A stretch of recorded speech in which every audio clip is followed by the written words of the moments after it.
जय श्री कृष्ण, जय श्री राम, जय गौ माता, जय राधे श्याम। इस समय आप देख रहे हैं तुलसी तपोवन यूट्यूब चैनल और इस वीडियो में हम चर्चा कर रहे हैं कि प्राय ऐसा देखा जाता है कि जिन मंदिरों में आप अपने घर में पूजा कर रहे होते हैं वो प्रतिमाएं खंडित हो जाती हैं, टूट जाती हैं। किसी की उंगली टूट गई, किसी का कंठ टूट गया, किसी का कान टूट गया, फिर उसको लिए घूमते रहते हैं। फिर पूछते रहते हैं कि इनका अब क्या करें, पेड़ों के नीचे रख दें या नदियों में डाल दें, ये क्या करें।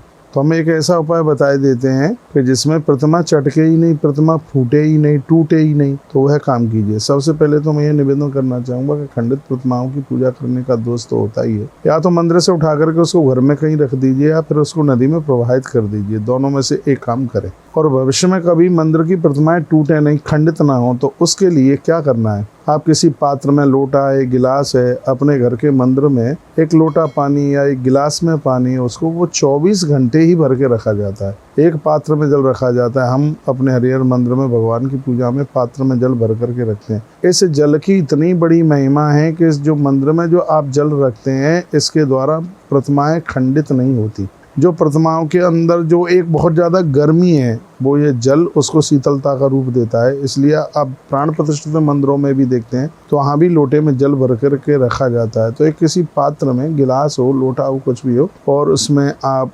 जल भर करके उसमें रखिए। मंदिर में आप अपने बाईं हाथ पर वो जल का पात्र आप रखें, क्योंकि ईशान कोण में ही जल का स्रोत है। और फिर आप क्या करेंगे उस जल का, वो भी मैं आपको निवेदन कर देता हूँ। जैसे आज आपने अभी सुबह जल रखा, तो कल जैसे दूसरे दिन सुबह ही आप भगवान के बर्तन साफ करने के लिए जाएंगे, तो उस जल को या तो आप पेड़ों में डाल दीजिएगा और या फिर उस जल को किसी जल में ही प्रवाहित कर दें। नहीं तो उसको पेड़ों में आप डाल लें और फिर उसको फिर नया पानी, शुद्ध पानी, फिर उसको आप भर के रख दीजिएगा। इससे आप देखेंगे कि आपके मंदिर की प्रतिमाएं बिल्कुल भी खंडित नहीं होंगी, टूटेंगी नहीं, फूटेंगी नहीं, और आपको पूजा में आनंद भी मिलेगा। और कभी आप अनुभव करके देखिए कि इससे आपकी जो प्रतिमा है उनमें सौम्यता दिखाई देगी। ऐसा लग रहा होगा कि प्रतिमाएं हमसे बात कर रही हैं, ऐसा लगेगा कि प्रतिमाएं हमें देख रही हैं।